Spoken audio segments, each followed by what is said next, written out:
Hey guys, it's Podge and I'm back with another build guide. This time it is my newest character for Delve League and it is a cast while channeling Charged Dash plus Arc Inquisitor. This build is quite possibly one of the most fun and satisfying mapping characters that I've ever played. It uses Charged Dash in conjunction with the cast while channeling support gem to automatically proc Arc Lightning to chain between your enemies while you dash around. This build requires no uniques to start, so it is a viable league starter. You can however choose to spend some currency to enhance the damage and clear speed however you like.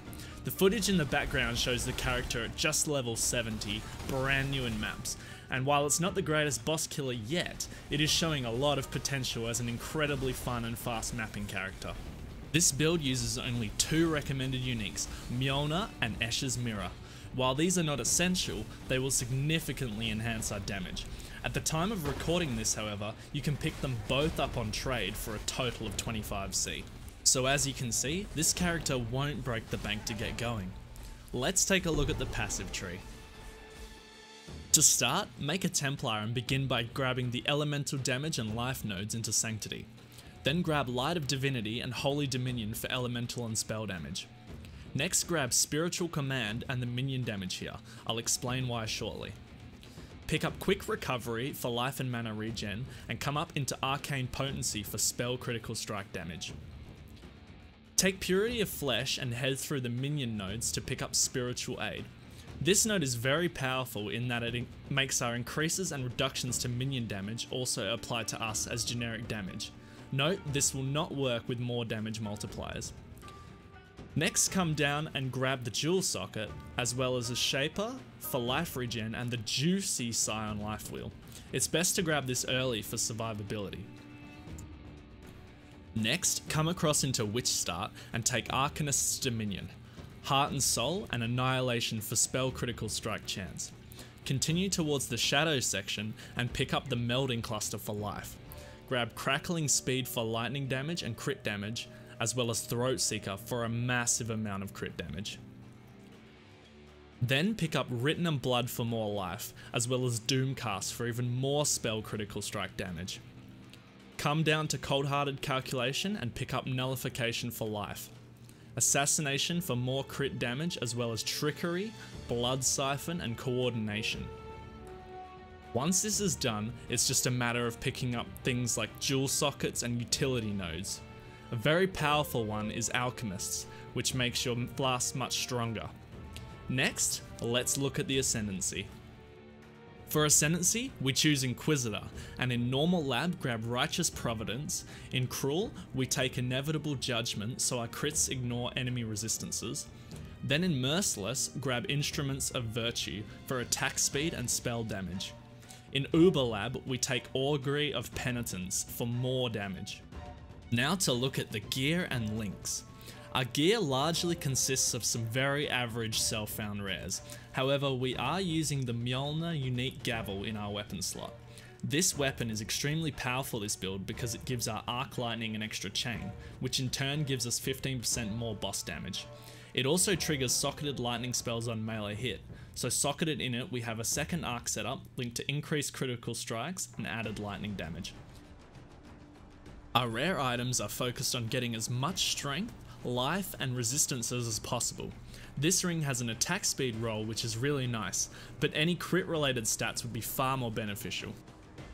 Gloves, we have Ball Lightning linked with GMP, as well as Blind and Spell Totem support. This is useful to keep bosses perma-blinded, making you harder to hit. Ignore the helmet enchant, but our helmet is another slot for life and resistances. You could get away with using a Devoto's Devotion with an arc helmet enchant for even more clear speed. Socketed is Herald of Ice, Wrath, Vile Lightning Trap and Blood Rage to generate frenzy charges. Our chest is a Tabula Rasa.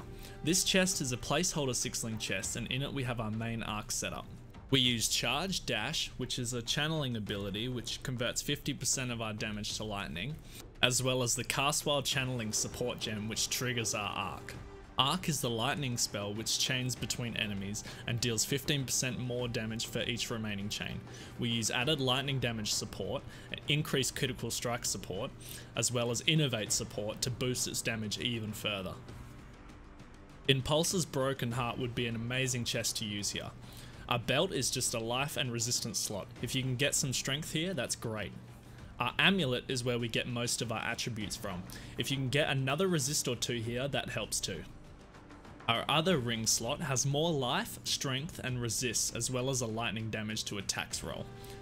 The boot slot is another rare with life and resists, and 30% increased movement speed. This makes Charged Dash travel faster. Linked in there is a level 6 cast while damage taken support with a level 4 phase run, level 5 immortal call, and an increased duration support.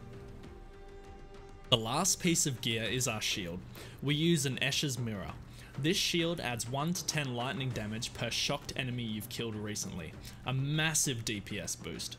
In it we have linked Flame Dash, faster casting, and a low level Arcane Surge. We keep it a low level to allow every single use of Flame Dash to proc it and give us 13% more spell damage, as you can see here. For flasks, we use a Seething Divine Life Flask of Staunching with 20 quality, a Granite Flask of Dousing. We also use a Silver Flask of Adrenaline, an Alchemist's Quicksilver Flask of Adrenaline for a lot of movement speed, and a Diamond Flask of Heat to remove freezing. Our Pantheon choice for Major God is Soul of Lunaris. This is for reduced physical damage taken for each enemy nearby. We also use the Minor God Soul of Tukahama for reduced physical damage taken while standing still, aka channeling Charged Dash. Soul of Rislatha is also a very viable option here. This character is incredibly fun and can be played as a league starter for both softcore and hardcore. I'm very much looking forward to pushing this character to its absolute limits, and I hope you are too. With better gear investment and more levels, this character will easily zap your enemies into oblivion. I'll leave a link for the Path of Building passive tree down below in the description, so make sure you check it out. Also, check out the link to my Twitch channel in the description while you're there. Anyways guys, that about wraps it up for this video. I hope you guys enjoyed it. Please remember to like and subscribe for more Path of Exile content. If you have any suggestions or questions, leave them in the comment section down below. I'm Podge, and I'll see you in the next video.